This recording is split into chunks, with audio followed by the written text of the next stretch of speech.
साल 2002 के दंगों के दौरान गुजरात के बाकी जिलों की तरह ही दाहोद जिला भी आग में जलने लगा। सैकड़ों लोग अपनी जान बचाने के लिए यहाँ से वहाँ भागने लगे। ऐसे ही 19 साल की बिल्किस बानो किचन में खाना बना रही थी। तभी उनकी चाची ने हड़बड़ाते हुए आकर कहा कि भागो, हमारे घरों में आग लगाई जा रही है। घबराई बिल्किस बानो अपनी 3 साल की बेटी सालेहा को लेकर घर से भागने के लिए निकल आई। बिल्किस उस वक्त 5 महीने की गर्भवती भी थी। बिल्किस के साथ उसकी माँ, छोटे छोटे बच्चे, 2 पुरुषों समेत 17 लोगों का समूह था। ये लोग एक गांव से दूसरे गांव छुपते छुपाते हुए भागने लगे। ऐसे ही एक कच्चे रास्ते से भागने के दौरान 2 ट्रकों में लदकर जा रही एक भीड़ ने इन्हें देख लिया। मजहबी उन्माद में पागल ये भीड़ हाथों में तलवार और हाशिए जैसे हथियार लहरा रही थी। इनमें से अधिकतर बिल्किस के परिवार को पहले से जानते थे। एक हत्यारा तो एक डॉक्टर का बेटा था जिसने कभी बिल्किस के पिता का इलाज किया था, लेकिन जरा सा भी तरस नहीं खाया और एक एक कर सबको नोच डाला। बिल्किस के हाथ में 3 साल की बच्ची सालेहा थी। एक हत्यारे ने बिल्किस के हाथों से 3 साल की सालेहा को छीनकर नीचे पत्थर में दे मारा और वहीं हत्या कर दी। बिल्किस की मां को भी बलात्कार कर वहीं मार डाला गया और उसकी चचेरी बहन समीम, जिसने कि ठीक एक दिन पहले एक बच्ची को जन्म दिया था, उसे भी बलात्कार कर मार डाला गया और उस नवजात बच्चे को भी मार डाला गया जिसने कि एक दिन पहले ही जन्म लिया था। बिल्किस के ही गांव के 3 हत्यारों ने बिल्किस के कपड़ों को भी खींच डाला और एक एक कर बलात्कार किया। जब बिल्किस होश खो बैठी तो उसे मरा समझकर हत्यारे वहां से भाग निकले। गुजरात दंगों के दौरान एक ही परिवार के 14 लोगों के इस नरसंहार मामले में 18 जनवरी 2008 के दिन सीबीआई की स्पेशल कोर्ट ने एक ऐतिहासिक फैसला सुनाते हुए 11 हत्यारों को दोषी माना और उम्र कैद की सजा सुनाई। लेकिन बीते दिनों 15 अगस्त के दिन गुजरात सरकार ने इन हत्यारों को रिहा कर दिया। ये कहानी है बिल्किस बानो की, ये कहानी है इस देश में न्याय व्यवस्था की। इसलिए आज के इस एपिसोड में हम नरसंहार की परतें खोलेंगे कि कैसे इन अपराधियों को सजा दिलाने के लिए बिल्किस ने 1 दशक से भी अधिक वक्त तक कानूनी लड़ाई लड़ी और कैसे इन अपराधियों को बचाने की गुजरात सरकार की ये कवायद अभी की नहीं है, बल्कि उस दिन से ही स्टार्ट होती है जिस दिन को ये अपराध अंजाम दिया गया। नमस्कार, मैं श्याम मीरा सिंह। बिल्किस बानो का मामला न केवल भावनात्मक रूप से तोड़ने वाला है, बल्कि न्याय की दृष्टि से भी निराश करने वाला है। साल 2002 दंगों में जुड़े इस मामले में सीबीआई की एक स्पेशल कोर्ट ने साल 2008 में जाकर 11 आरोपियों को उम्र कैद की सजा सुनाई। बाद में बॉम्बे हाईकोर्ट ने भी इस सजा को सही मानते हुए इस पर अपनी सहमति की मोहर लगा दी। यानी अपनी मां और मृतक परिजनों को न्याय दिलाने के लिए बिल्किस बानो ने 6 साल कानून की चौखट के चक्कर काटे। लेकिन 15 अगस्त 2022 के दिन गुजरात सरकार के एक फैसले ने बिल्किस के उस पूरे संघर्ष को जीरो कर दिया जिसे कि वो पिछले सालों से लड़ रही थी। बिल्किस के परिजनों के हत्यारे आज जेल के बाहर हैं। न केवल बाहर हैं, बल्कि उनका स्वागत मालाओं और मिठाइयों से किया गया। बिल्किस के हत्यारों पर गुजरात भाजपा सरकार की मेहरबानी ये नई नहीं है, बल्कि ये कोई रूटीन वर फैसला भी नहीं है जिसे इग्नोर करके आगे बढ़ा जाए, बल्कि गुजरात सरकार उसी दिन से इन हत्यारों को बचाती आई है जिस दिन इन हत्यारों ने 14 लोगों का नरसंहार किया था।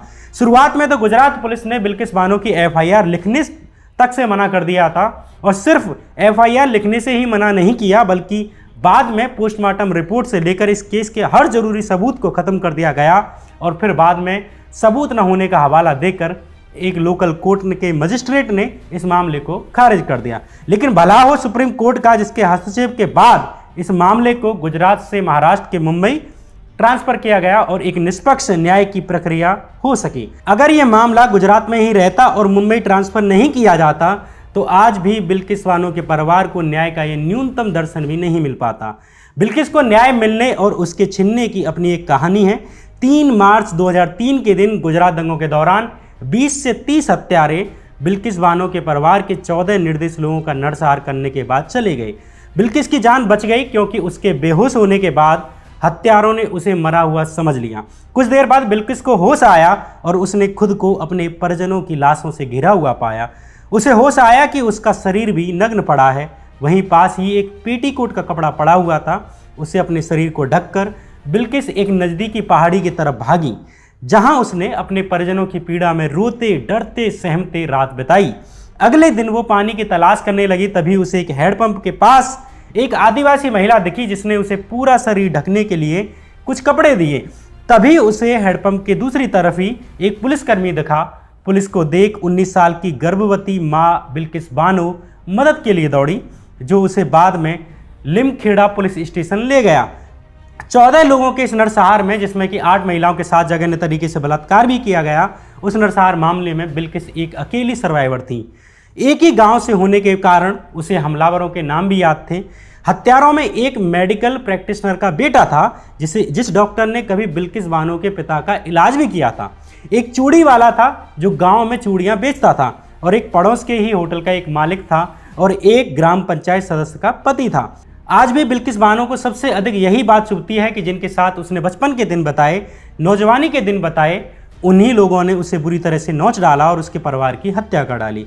गुजरात में मोदी के शासन के ऊपर लिखी अपनी किताब between memory and forgetting, massacre and the Modi years in Gujarat में पूर्व IAS अधिकारी हर्षमंदर लिखते हैं, दाहोद जिले के रंदिकपुर गांव में बिल्किस के पड़ोसियों ने गांव में रहने वाले सभी 60 मुस्लिमों के घरों में आग लगा दी। बिल्किस का परिवार जान बचाने के लिए घर के पीछे के खेतों की तरफ दौड़कर भागते हुए गया, और बिल्किस ने आखिरी बार अपने घर की तरफ झलक देखी जो कि आग से जल रहा था। बिल्किस के हाथों में 3 साल की छोटी बच्ची सालेहा थी। बिल्किस 5 महीने की गर्भवती भी थी।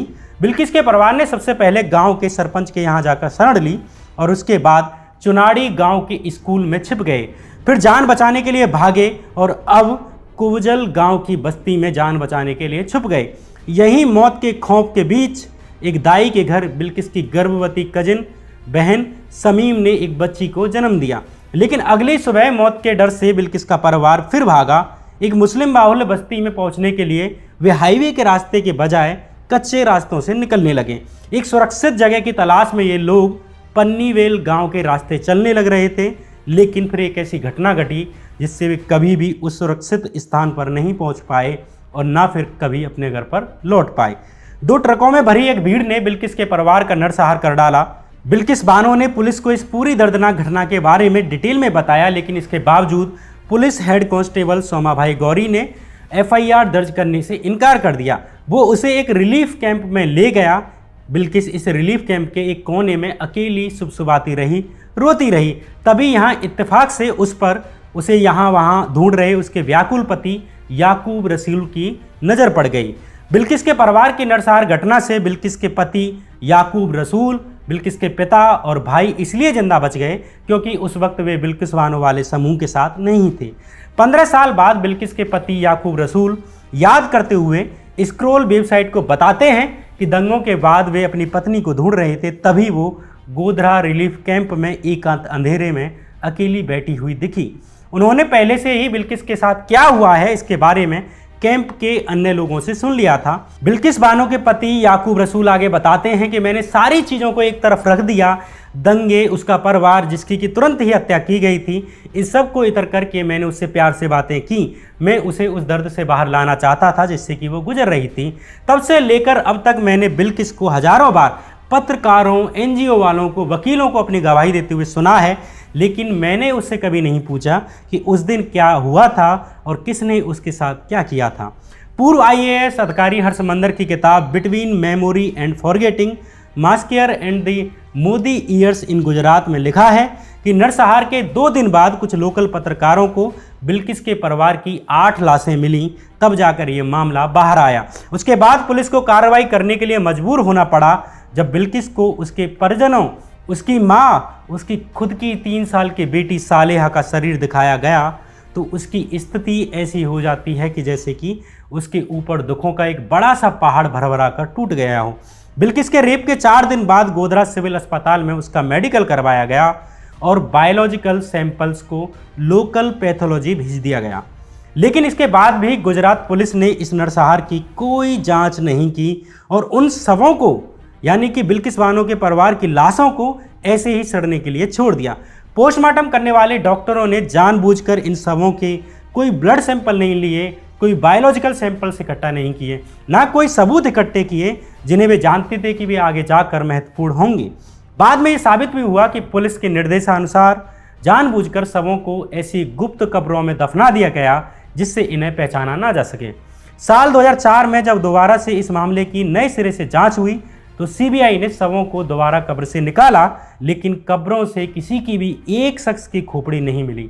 ऐसा लगता है कि उनकी पहचान ना हो, इसलिए पोस्टमार्टम के बाद उनका सिर काट दिया गया था और बाकी बचे शरीरों पर नमक छिड़का गया था ताकि वे जल्दी से जल्दी डिकम्पोज हो सकें और जल्दी से जल्दी सड़ सकें। ये शक एक गवाह के कारण और अधिक पुख्ता हो जाता है। हर्षमंदर की किताब बिटवीन मेमोरी एंड फॉरगेटिंग के अनुसार इस मामले में एक गवाह ने गवाही दी थी कि उसे पुलिस उस स्थान पर ले गई जहां शवों को पहचानी ना जा सकने वाली अनमार्क्ड यानी कि अनचिन्हित कब्रों में दफनाया गया था और वहां उसे 2 डॉक्टर और मिले। इस गवाह ने ही 2 अन्य लोगों के साथ लाशों को दफनाया था, जिन 2 लोगों को पुलिस इन गुप्त कब्रों की खुदाई के लिए लाई थी। और इस काम को करने के लिए और मुंह बंद रखने के लिए इन तीनों को 250 रुपये दिए गए। आखिर किन लोगों को बचाने के लिए पुलिस ऐसे गवाहों और सबूतों को मिटाने का काम कर रही थी, वो भी इतने जघन्य अपराध के मामले में।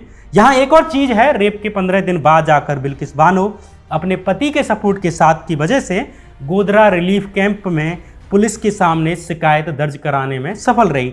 लेकिन यहाँ भी गुजरात पुलिस हत्यारों को बचाने के लिए एक और घिनौना काम करती है। पुलिस ने एक खाली सीट पर बिल्किस के अंगूठे का निशान ले लिया और उसके कागजी बयान में बलात्कार करने वाले पुरुषों के नाम सहित महत्वपूर्ण जानकारियों को मिटा दिया, गायब कर दिया। इस पर बिल्किस कुछ ना कर सकी क्योंकि वह मुश्किल से पढ़ी लिखी थी और एक त्रासदी को झेलते हुए गुजर रही थी। इस दौरान पुलिस ने बार बार बिल्किस की दलीलों को खारिज किया और अंततः 25 मार्च 2003 को जुडिशियल मजिस्ट्रेट ने सबूतों का अभाव कहकर इस मामले को बंद कर दिया और अपने परिजनों को एक भीषण त्रासदी में खोने वाली बिल्किस के लिए न्याय का सूरज वहीं डूब गया।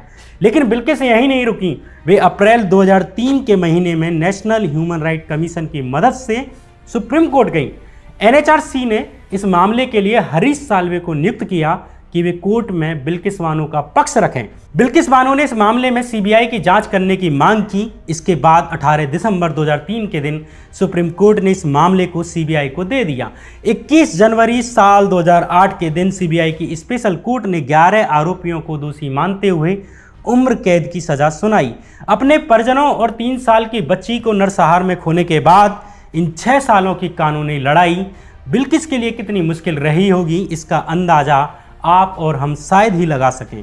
इस नरसंहार के बाद बिल्किस बानो सिर्फ एक बार अपने गांव वापस जा पाई। मामले की सुनवाई के बीच में हत्यारे अक्सर पैरोल पर कुछ दिन के लिए बाहर आते, जमानत पाकर बाहर आते। इससे बिल्किस का बचा खुचा परिवार सहमा रहता। बिल्किस के पति याकूब ने इंडियन एक्सप्रेस को बताया कि डर उनकी ज़िंदगी का हिस्सा बन गया है, इसलिए उन्होंने 20 से अधिक रहने वाली जगह बदली जहां पर वो रहा करते थे, क्योंकि जब हत्यारे पैरोल पर छूटकर उनके क्षेत्र में आ जाते थे तो वे सेफ फील नहीं करते थे। लेकिन गुजरात सरकार की मेहरबानी से हत्यारे अब ताउम्र के लिए जेल से बाहर आ चुके हैं। अब सवाल यह है कि अगर अंत में 14 लोगों की हत्या करने वाले, 8 महिलाओं का रेप करने वाले और 2 निर्दोष बच्चों की हत्या करने वाले जघन्य अपराधियों को अगर अंत में छूट ही जाना होता है तो फिर न्याय की लड़ाई लड़ने का क्या मतलब रह जाता है। कानूनन उम्र कैद की सजा के मामले में 14 साल बाद अपराधी की सजा पर विचार किया जाता है। जो अपराधी की उम्र कितनी है, कि वो बूढ़ा तो नहीं है या उसे कोई गंभीर बीमारी तो नहीं है, जेल में उसका कैसा व्यवहार था, इन चीज़ों से तय होता है कि उसकी सज़ा कुछ कम की जाए या जारी रखी जाए या उसे पूरी तरह से माफ़ करते हुए रिहा कर दिया जाए। लेकिन ये नियम सामान्य मामलों में लागू होते हैं, ना कि दुर्लभतम जघन्य अपराधों के मामले में, जिसे कि अंग्रेजी में rarest of the rare case कहते हैं। और बिल्किस का मामला रेयरेस्ट ऑफ द रेयर की कैटेगरी में ही आता है, जिसमें माफ़ी की गुंजाइश नहीं है और नहीं होनी भी चाहिए। गुजरात सरकार द्वारा इन 11 हत्यारों को छोड़ने का फैसला भले ही ऊपर से सामान्य दिखे और ये तर्क दिया जाता रहे कि इन्हें तो रूटीन प्रक्रिया के तहत छोड़ा गया है, तो ऐसा बिल्कुल नहीं है। इस मामले में शुरुआत से ही गुजरात सरकार की भूमिका हत्यारों को बचाने की रही है। वो चाहे रिपोर्ट लिखने से मना कर देना हो, वो चाहे जांच में गड़बड़ करना हो, वो चाहे बिल्किस के परिवारीजनों के शवों से छेड़छाड़ करना हो और कब्रों को गुप्त रूप से छुपाना हो। ऐसी तमाम वजह हैं जो इस बात को स्पष्ट करती हैं कि गुजरात सरकार शुरू से ही दंगाइयों, हत्यारों और बलात्कारियों के संरक्षक की भूमिका में रही है। जब बिल्किस बानो के मामले में इस घटना के 15 साल बाद मुंबई हाई कोर्ट में एक सुनवाई चल रही थी, यानी साल 2017 में जब बॉम्बे हाई कोर्ट में सुनवाई चल रही थी, तब गुजरात पुलिस को हत्यारों को बचाने के लिए हाई कोर्ट ने उन्हें खलनायक कहा। फ्री प्रेस जनरल वेबसाइट की वेबसाइट के अनुसार बॉम्बे हाई कोर्ट ने सबूतों की जांच के बाद गुजरात पुलिस को फटकार लगाते हुए कहा कि हमें यह अनुमान लगाने के लिए किसी सबूत की आवश्यकता नहीं है कि लिमखेड़ा पुलिस स्टेशन की पुलिस बिल्किस बानो पर किए गए बलात्कार के तथ्य को दबाना चाहती थी। कोर्ट ने गुजरात पुलिस को एक ऐसे विलेन की तरह, ऐसे खलनायक की तरह परिभाषित किया जिसने सबूतों के साथ छेड़छाड़ की और पोस्टमार्टम रिपोर्ट से छेड़छाड़ कर यह सुनिश्चित किया कि जांच नाकाम हो जाए। हाई कोर्ट ने यह भी टिप्पणी की कि गुजरात पुलिस के अधिकारी बिल्किस बानो को पीड़ितों की पहचान के लिए घटनास्थल पर भी नहीं ले गए, जबकि वो उस समय पुलिस स्टेशन में ही थी। बॉम्बे हाई कोर्ट ने गुजरात पुलिस की पूरी जांच को भ्रष्ट बताया। इसका मतलब हत्यारों को गुजरात सरकार, गुजरात पुलिस के द्वारा वोट की राजनीति के लिए संरक्षण दिया जा रहा था। गुजरात सरकार और उसके मुख्यमंत्री भूल गए कि बिल्किस बानो भी एक महिला है, वो भी किसी की बहन है, किसी की माँ है, वो भी एक महिला है, चाहे उसका धर्म कोई भी हो, हिंदू हो या मुसलमान, इससे क्या फ़र्क पड़ता है। गुजरात दंगों की जांच को लेकर मैंने अपनी गुजरात दंगों की सीरीज में एक पूरा एपिसोड किया है। गुजरात दंगों पर बनाई सीरीज के चारों एपिसोड में आप मेरे चैनल पर देख सकते हैं कि किस तरह से गुजरात के दंगों की जांच की गई। इसकी लिंक आपको कमेंट बॉक्स में मिल जाएगी, डिस्क्रिप्शन में मिल जाएगी। गुजरात दंगों की जांच में इसी तरह जुडिशियल फ्रॉड हुए, जिसमें नीचे से ही केस ऐसे तैयार किए जाते थे कि वो मामला कोर्ट में चले ही नहीं और असली अपराधियों को आसानी से क्लीन चिट मिल जाए, और जो पीड़ित होते थे वे कोर्ट दर कोर्ट न्याय की उम्मीद करते रहते। ये कहानी थी बिल्किस बानो की। अगर इस चैनल को आपने अब तक सब्सक्राइब नहीं किया है तो बस इतना सही कर दीजिए, वीडियो को लाइक कर दीजिए अगर पसंद आई हो, और चैनल को सब्सक्राइब कर दीजिए। फिर आऊँगा कोई नई कहानी लेकर, तब तक के लिए नमस्कार।